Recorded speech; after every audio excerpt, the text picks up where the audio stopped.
Hello students, good morning.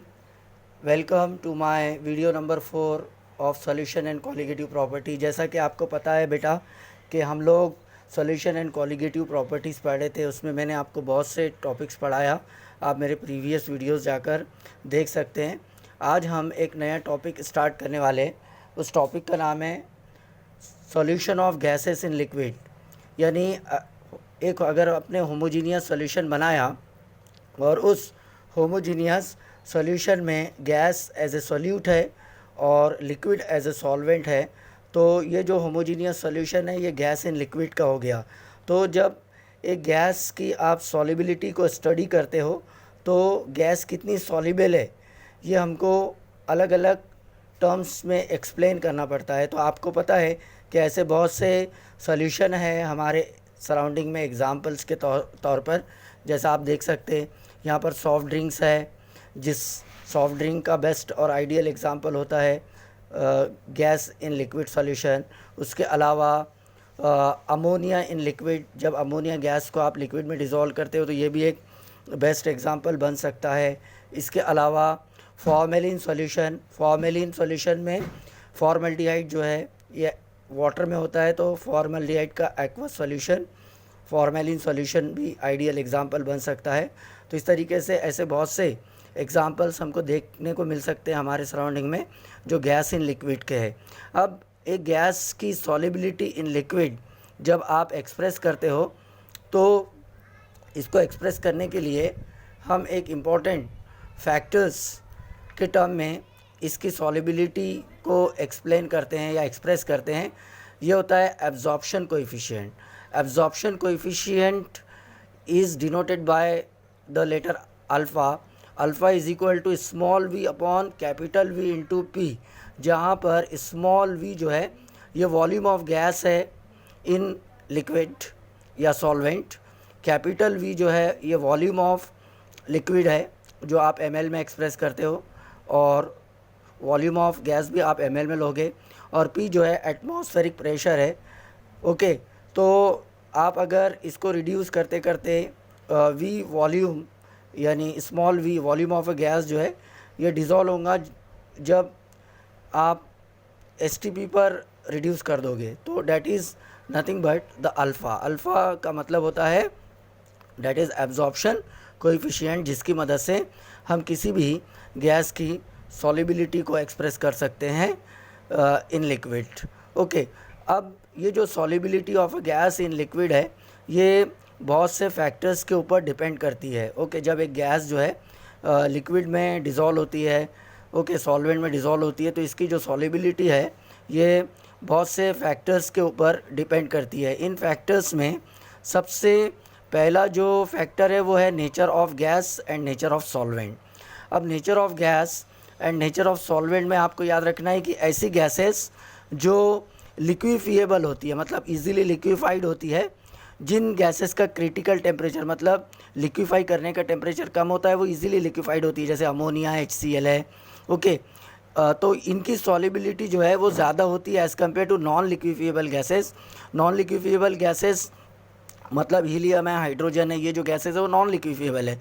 तो आपको याद रखना है कि liquefiable gases are more soluble in solvent. Okay, इसके अलावा ऐसी गैसेस जो रिएक्टिव होती है, मतलब जो सॉल्वेंट आपने लिया है, लिक्विड लिया है, उससे अगर कोई गैस रिएक्ट करती है तो उसकी सॉल्युबिलिटी भी ज़्यादा होती है। जैसे फॉर एग्जांपल अमोनिया और HCl ये वाटर से इंटरमॉलिक्यूलर फोर्स बनाती है, पोलर पोलर इंट्रैक्शन, तो आप बोल सकते हैं कि इसकी सॉल्युबिलिटी ज़्यादा होगी as compare to other gases like helium और हाइड्रोजन, क्योंकि उनमें इंटरमॉलिक्यूलर फोर्स बनाने की एबिलिटी नहीं होती। तो इसलिए सबसे पहला जो ऑब्जेक्टिव आपको याद रखना है वो याद रखना है कि solubility of gas in liquid में नेचर ऑफ गैस और नेचर ऑफ सॉल्वेंट ये बहुत इंपॉर्टेंट है।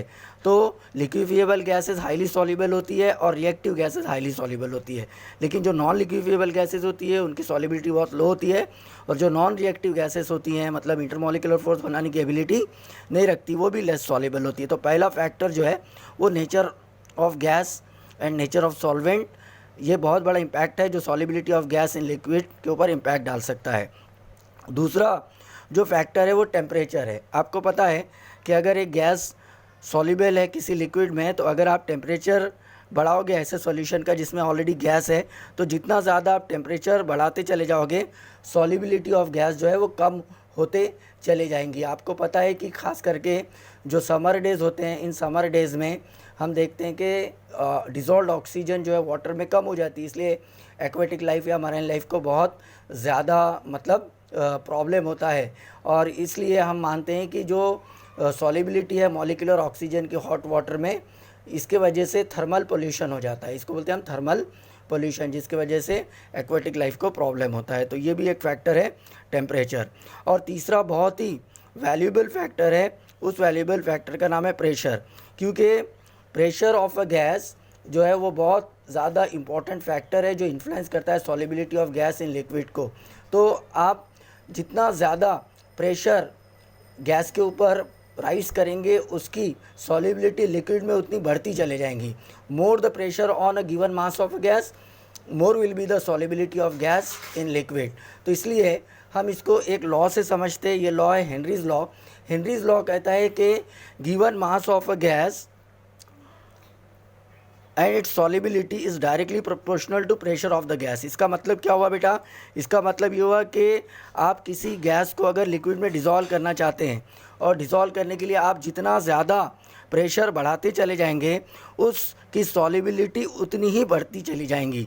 इसलिए हेनरीज लॉ के according solubility of gas in liquid is directly proportional to pressure of the gas. मतलब आप जितना ज़्यादा प्रेशर बढ़ाते चले जाओगे गैस का, उतना वो ज़्यादा सॉल्युबल होती चली जाएंगी।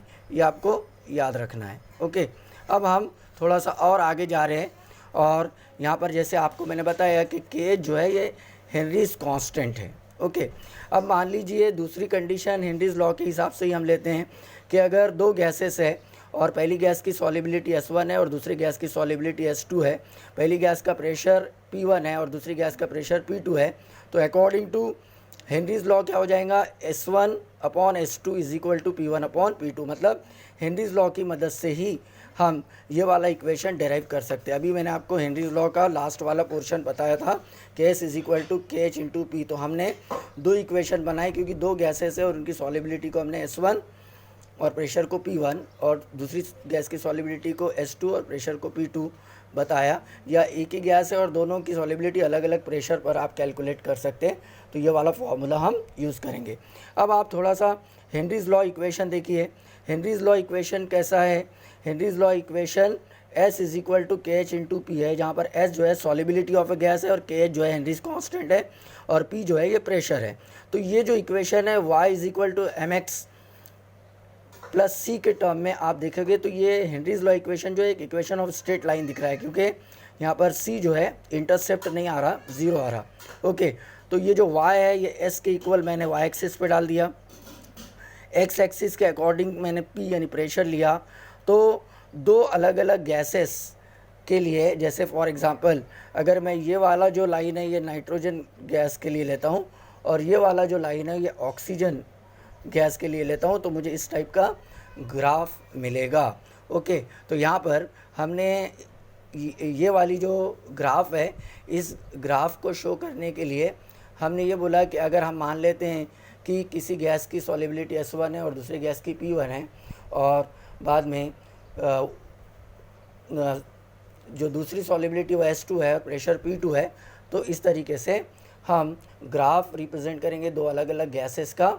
तो यहाँ पर जो थीटा एंगल आया है टैन थीटा, ये स्लोप के बराबर हो जाएगा। टैन थीटा किसके बराबर हो जाएगा? Slope of the line. तो मैंने मान लिया कि जो θ1 है ये नाइट्रोजन गैस के लिए स्लोप निकला है और θ2 जो है ये ऑक्सीजन गैस के लिए स्लोप निकला है। तो इस तरीके से हम हेनरीज लॉ को ये ग्राफिकल प्रेजेंटेशन में भी स्ट्रेट लाइन इक्वेशन के अकॉर्डिंग ले सकते हैं, लेकिन इंटरसेप्ट जीरो है तो ये ओरिजिन से पास हुई है दोनों लाइंस, दो अलग अलग गैसेस की solubility with respect to pressure अगर आप एक्सप्रेस करोगे। अब यहाँ पर हम थोड़ा सा आगे जाते हैं कि अगर मैंने मान लिया कि दो अलग अलग नॉन रिएक्टिंग गैसेस है, उनको कांटेक्ट में लाया आपने, ओके, और उनका जो सॉल्युबिलिटी है या जो डिज़ोल्व हो रही है वो प्रोपोर्शनल होंगी उनके ओन पार्शियल प्रेशर के। तो अब जो हेनरीज लॉ है वो इंडिविजुअल प्रेशर के ऊपर डिपेंड नहीं करेगा। तो ऐसे केस में जब दो नॉन रिएक्टिंग गैसेस सॉल्युबल हैं और दो नॉन रिएक्टिंग गैसेस सॉल्यूशन में सॉल्युबल है, तो उनकी जो सॉल्युबिलिटी है वो पार्शियल प्रेशर के ऊपर डिपेंड करती है। तो ये जो प्रेशर है, मतलब पार्शियल प्रेशर यानी इंडिविजुअल प्रेशर नहीं, पार्शियल प्रेशर जो सॉल्यूशन में प्रेशर है, इसको अगर मैं सॉल्युबिलिटी से कनेक्ट करूँगा तो वहाँ पर मैं मोल फ्रैक्शन वाली टर्म यूज़ करूँगा, और मोल फ्रैक्शन और pressure of given mass of a gas which are more than one non reacting gases, तो उनका जो मोल फ्रैक्शन है उसके साथ पार्शियल प्रेशर का रिएक्शन हो जाएगा। तो उसका जो लॉ है वो बन जाएगा x is directly proportional to p, x is directly proportional to p, जहाँ पर x जो है वो मोल फ्रैक्शन ऑफ गैस है और p जो है ये पार्शियल प्रेशर है और k जो है हेनरीज कांस्टेंट है। तो इस तरीके से हम हेनरीज लॉ को जो है इंडिविजुअल कंडीशन में भी अप्लाई कर सकते हैं और दो अलग अलग गैसेस के लिए भी आप मतलब कंपैरेटिव भी अप्लाई कर सकते हैं। और अगर दो नॉन रिएक्टिंग गैसेस है तो दो नॉन रिएक्टिंग गैसेस के लिए भी हम यानी उनका मोल फ्रैक्शन के टर्म में उनकी सॉल्युबिलिटी को एक्सप्रेस करके ये प्रेजेंट कर सकते हैं। तो यहाँ पर आपको एक और इम्पोर्टेंट बात याद रखना है कि जो हेनरीज कांस्टेंट के एच है ना, उसकी वैल्यू हर गैस के लिए मैग्नीट्यूड जो रहता उसका वो हर गैस के लिए डिफरेंट रहता, और उसका जो वैल्यू है वो nature of the solvent, temperature और प्रेशर के ऊपर डिपेंड करता है। ये आपको याद रखना है। ओके, तो यहाँ पर हेनरीज लॉ जो है बहुत ही इंटरेस्टिंग फैक्ट है जो कि solubility of a gas in a solution को बहुत अच्छे से डिस्क्राइब करता है। आपको याद रखना है कि जो अलग अलग गैसेस होती हैं जैसे helium, hydrogen, nitrogen, oxygen etcetera, उनका जो हेनरीज कांस्टेंट है किलो बार में एक्सप्रेस किया जाता, और सॉरी के एच जो है ये टेम्परेचर डिपेंडेंट भी होता है, इसलिए आपको के बार में एक्सप्रेस करना है और इसकी जो वैल्यूज़ होती है वो अलग अलग होती है। मैंने यहाँ पर आपको नहीं बताया, लेकिन आपको कोई भी बुक में टेबुलर फॉर्म में हेनरीज कांस्टेंट के वैल्यूज़ मिल जाएंगे। और वैसे भी हेनरीज कांस्टेंट के जो वैल्यूज़ है वो हेनरीज कांस्टेंट के वैल्यूज़ जो है वो आपको क्वेश्चंस या न्यूमेरिकल सॉल्व करने के लिए देता है। तो ये भी आपको बहुत ही वैल्यूएबल पॉइंट आपको याद रखना है।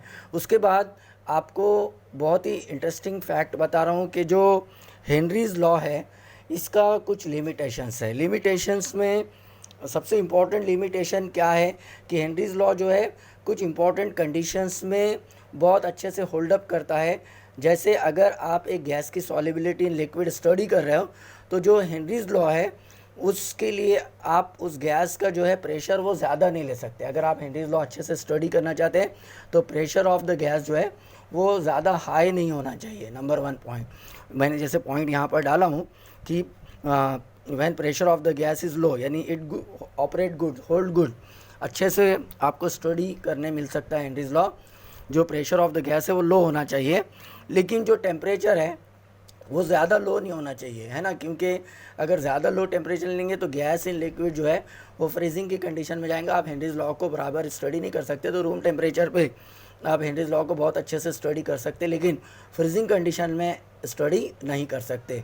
उसके अलावा एक और इंटरेस्टिंग बात याद रखना है कि अगर आप हेनरीज लॉ स्टडी कर रहे हैं, मतलब solubility of a gas in liquid study कर रहे हैं, तो हेनरीज लॉ कहता है कि वो जो गैस आप लिक्विड में डिज़ोल्व कर रहे हैं वो रिएक्टिव नहीं होना चाहिए, मतलब उसकी केमिकल रिएक्टिविटी नहीं होना चाहिए सॉल्वेंट से या लिक्विड से। ओके, और एक इम्पॉर्टेंट फैक्टर है कि वो जो गैस आपने मतलब सॉल्वेंट में डिज़ोल्व किया है वो ना तो डिसोसिएट होना चाहिए ना तो एसोसिएट। डिसोसिएट मतलब उसका आयोनाइजेशन भी नहीं होना चाहिए, और एसोसिएशन मतलब वो डाइमराइज वगैरह नहीं होना चाहिए। जैसे फॉर एग्ज़ाम्पल अगर मैंने अमोनिया को पानी में डिज़ोल्व किया तो अमोनियम हाइड्रोक्साइड बनेगा, और अमोनियम हाइड्रोक्साइड फिर अमोनियम आयंस और हाइड्रोक्सिल आयंस में कन्वर्ट हो जाएगा। तो ये गैस जो है सूटेबल नहीं है हेनरीज लॉ स्टडी के लिए। ओके, उसी तरीके से अगर कार्बन डाइऑक्साइड लिया, पानी में डिज़ोल्व किया तो कार्बोनिक एसिड बन जाएगा H2CO3, है ना, तो एसोसिएशन हो जाएगा। तो आप बोल सकते हैं कि ये जो गैसेस है हेनरीज लॉ के लिए सूटेबल नहीं है ना। उसी तरीके से आपने देखा होगा कि डिज़ोल्व्ड ऑक्सीजन जो होती है ब्लड में वो भी हेमोग्लोबिन से कंबाइन हो जाती, तो वो भी उतने प्रॉपरली ब्लड में आप इसका स्टडी नहीं कर सकते। तो हेनरीज लॉ जो है ऐसे गैसेस के लिए बहुत सूटेबल है जिस गैसेस की जो मतलब प्रॉपर्टी है वो रिएक्टिव भी नहीं होना चाहिए और एसोसिएशन और डिसोसिएशन नहीं होना चाहिए। तो ये आपको बहुत अच्छे से याद रखना है हेनरीज लॉ के बारे में। ओके, अब हम लास्ट सेक्शन में जा रहे हैं और लास्ट सेक्शन में हेनरीज लॉ के कुछ एप्लीकेशंस है। जैसे यहाँ पर आपने देखा होगा कि हेनरीज लॉ आपको कहाँ यूज़ करने मिलता है।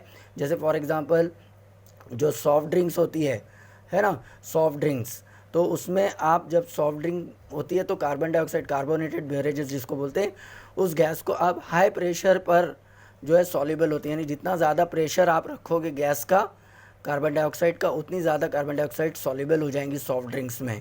Okay, more the pressure on a gas more will be the solubility of gas. तो यहाँ पर आप हेनरीज लॉ का यूज़ कर सकते हैं। उसके अलावा आपने सुना होगा कि जब हाई एल्टीट्यूड मतलब पहाड़ी वगैरह पर जब लोग जाते हैं तो वहाँ पर ऑक्सीजन जो है बहुत लो हो जाती है, लो कॉन्सेंट्रेशन होता है, तो ब्लड में उसकी सॉल्युबिलिटी कम हो जाती है। तो सॉल्युबिलिटी अगर ब्लड में ऑक्सीजन की कम होगी तो ये कंडीशन को बोलते हैं एनॉक्सिया। ओके, तो आप देखे होंगे कि कई जो मतलब क्लाइंबर्स रहते हाई एल्टीट्यूड पर जाने वाले ऑक्सीजन सिलेंडर्स लेके जाते। इसका रीज़न क्या है कि सॉल्युबिलिटी कम होने से उनको एनॉक्सिया हो जाता, मतलब ऑक्सीजन का प्रॉब्लम हो जाता। इसके अलावा आपने सुना होगा कि जो डीप सी में डाइव करते हैं, जिनको आप क्या बोलते हो बेटा, स्कूबा डाइवर्स बोलते हैं। तो स्कूबा डाइवर्स भी जो है वो मतलब जब पानी के अंदर जाते हैं तो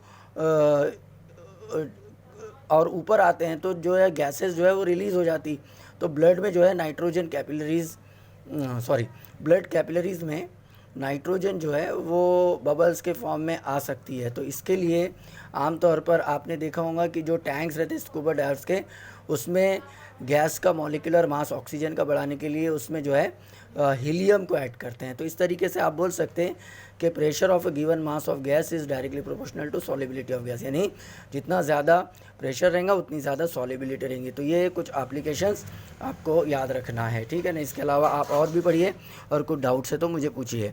अब हम हेनरीज लॉ के ऊपर एक बहुत सिंपल सा क्वेश्चन ले रहे। जैसे यहाँ पर मैंने क्वेश्चन लिखा हूँ, आप देख सकते हैं, calculate the solubility S of a gas. Okay, तो प्रेशर ऑफ कार्बन डाइऑक्साइड एक गैस है, उसका दिया हुआ है पार्शियल प्रेशर। ओके, ये नहीं ऐसा क्वेश्चन बन सकता है ये, calculate the concentration of carbon dioxide in a soft drink that is bottled at a partial pressure of CO2 at 4 atm over a liquid at 25 degrees Celsius. Henry's law constant for carbon dioxide at water is 3.1 into 10 to the power -2 moles per litre. तो यहाँ पर solubility निकालने का है, pressure of carbon dioxide दिया हुआ है और हेनरीज कांस्टेंट दिया हुआ है। What is the value of Henry's constant? 3.1 into 10 to the power -2 moles litre inverse ATM inverse. तो हम यहाँ पर हेनरीज लॉ का बहुत ही सिंपल सा फॉर्मूला यूज़ करेंगे। What is that formula? S is equal to K H into P, जहाँ पर के एच जो है हेनरीज कांस्टेंट है और पी जो है प्रेशर है। पी जो है 4 एटीएम है और हेनरीज कांस्टेंट कितना है बेटा? 3.1 into 10 to the power -2। तो इस तरीके से हमने जब सॉल्व किया तो solubility of carbon dioxide okay in soft drinks का जो वैल्यू है जो बॉटल्ड में फिल्ड अप है उसका आ गया 0.12 मोल्स लीटर इनवर्स। इसको हम कॉन्सेंट्रेशन भी बोल सकते हैं क्योंकि mole per litre is a unit to express the concentration of a solution. Okay, अब यहाँ पर दूसरा जो क्वेश्चन है वो क्वेश्चंस भी आप देख सकते हैं। उस क्वेश्चन में को मैं पढ़ता हूँ। क्वेश्चन नंबर 2 यहाँ पर लिखा हुआ है, इसके वैल्यूज़ डायरेक्ट डाला हूँ कि the partial pressure of ethane over a saturated solution containing 6.56 into 10 to the power -2 gram of ethane is 1 bar. If the solution contains 5 into 10 to the power -2 gram of ethane, then what shall be the partial pressure of the gas? यानी यहाँ पर दो सॉल्युबिलिटीज़ दी हुई हैं और एक pressure दिया हुआ है तो दूसरा प्रेशर निकालने का है। तो मैंने सॉल्युबिलिटी फर्स्ट वाली ले लिया 6.56 into 10 to the power -2, दूसरी सॉल्युबिलिटी लिया 5 into 10 to the power -2, pressure दिया 1 atm, प्रेशर P2 निकालने का है, मुझे P1 दिया हुआ है। तो मैं कौन सा फार्मूला यूज़ करूँगा बेटा? S1 upon S2 is equal to P1 upon P2। तो यहाँ पर जब मैंने इसको सिंप्लीफाई करके सॉल्व किया तो प्रेशर जो है P2 वो 0.762 बार आ गया। तो इस तरीके से आपको मैंने जो है आज बहुत ही इंटरेस्टिंग फैक्ट बताया हेनरीज लॉ के। तो यहाँ पर हमने सबसे पहले क्या पढ़ा देख सकते हैं आप, एक बार फिर से हम यहाँ ले लेते हैं। यहाँ पर आपको दिख रहा होगा कि हमने गैस इन लिक्विड की सॉल्युबिलिटी पढ़ा, तो उसके बारे में मैंने आपको बताया कि एब्जॉर्प्शन कोएफिशिएंट अल्फ़ा से इसको डिनोट करेंगे आप, ओके, अल्फ़ा से डिनोट करेंगे। अल्फ़ा इज इक्वल टू क्या होता है, V इंटू पी, जो कि एब्जॉर्प्शन कोएफिशिएंट कहलाता है। और किसी भी गैस की जो सॉल्युबिलिटी है वो बहुत से फैक्टर्स के ऊपर डिपेंड करती है, nature of the gas and nature of the solvent. तो जनरली जो गैसेस लिक्विफिएबल होती है उनकी सॉल्युबिलिटी ज़्यादा होती है, जो सॉल्वेंट रिएक्टिव होते हैं सॉलिड से यानी गैस से, वो उसमें गैस की सॉल्युबिलिटी ज़्यादा होती है। उसके बाद है टेम्परेचर, जितना टेम्परेचर बढ़ाएंगे सॉल्युबिलिटी उतनी क्या होते जाएंगी बेटा, कम होते जाएंगी, ओके। यानी as the temperature increases solubility decreases. जैसे मैंने आपको अभी बताया कि थर्मल पोल्यूशन बेस्ट एग्जांपल होता है, यानी ऑक्सीजन कम हो जाती है। तीसरा जो फैक्टर है वो बहुत ही इंपॉर्टेंट है, वो है प्रेशर। और प्रेशर को समझने के लिए हम एक हेनरीज लॉ पढ़ते हैं कि solubility of gas in liquid is directly proportional to the pressure of the gas. मतलब आप गैस के ऊपर जितना प्रेशर बढ़ाएंगे सॉल्युबिलिटी उतनी बढ़ेंगी। तो हमने एक इक्वेशन बनाया, S is equal to K H into P, और बाद में हमने यहाँ पर बोला कि के एच क्या है, यहाँ पर हेनरीज कांस्टेंट है, ओके, हेनरीज कांस्टेंट है। उसके बाद में यहाँ पर जैसे मैंने आपको एक और छोटा सा फॉर्मूला बताया कि अगर दो गैसेस की सॉल्युबिलिटी S1 और S2 और उनका प्रेशर है P1 और P2, तो हम इंटर रिलेट भी कर सकते हैं by using this formula, that is solubility of gas एक प्रेशर पर पता है तो दूसरे प्रेशर पर आप मालूम कर सकते हैं सेम गैस के लिए, ठीक है ना। उसी तरीके से अगर नॉन रिएक्टिंग दो गैसेस है तो उनकी सॉल्युबिलिटी और प्रेशर ऑफ द गैस को प्लॉट करेंगे तो इस तरीके का ग्राफ आएगा, ओके। आप पूरा लेक्चर्स देखना। और यहाँ पर मैंने आपको बताया कि सॉल्युबिलिटी को अगर मोल फ्रैक्शन के टर्म में एक्सप्रेस करेंगे नॉन रिएक्टिंग गैसेस के सॉल्यूशन में, तो mole fraction is directly proportional to pressure हो जाता, और mole fraction x is equal to क्या होता है, के एच इंटू पी। तो ये वाला फार्मूला भी यूज़ कर सकते हैं, ठीक है ना। और ये जो के एच है हेनरीज कांस्टेंट, ये काय के ऊपर डिपेंड करता है, nature of the gas, nature of the solvent और टेम्परेचर, ओके, याद रखना है आपको, ओके। उसके अलावा हम मतलब एक और इम्पोर्टेंट फैक्ट याद रखेंगे कि हेनरीज लॉ का लिमिटेशन है कि हेनरीज लॉ होल्ड गुड जबकि आप प्रेशर ऑफ द गैस जो है वो लो रखेंगे। उसके अलावा टेम्परेचर भी ज़्यादा लो नहीं रखेंगे। इसके अलावा आपको याद रखना है कि वो गैस जो है केमिकली कंबाइन नहीं होना चाहिए, डिसोसिएट और एसोसिएट नहीं होना चाहिए, ठीक है। और उसके बाद में मैंने एप्लीकेशन बताया कि सॉफ्ट ड्रिंक बनाने में हेनरीज लॉ का यूज़ है। एनॉक्सिया वाली कंडीशन को स्टडी करने के लिए हेनरीज लॉ का एप्लीकेशन है। स्कूबा डाइवर्स के लिए हेनरीज लॉ का एप्लीकेशन है। और उसके बाद में इसके ऊपर छोटे मोटे क्वेश्चंस आते हैं। तो डियर स्टूडेंट्स, तो ये आपको पार्ट 1 हो गया, यानी पार्ट 14 हो गया हेनरीज लॉ का। आप इसको बार बार देखिए और डाउट्स गए तो मुझे पूछिए। Thank you very much.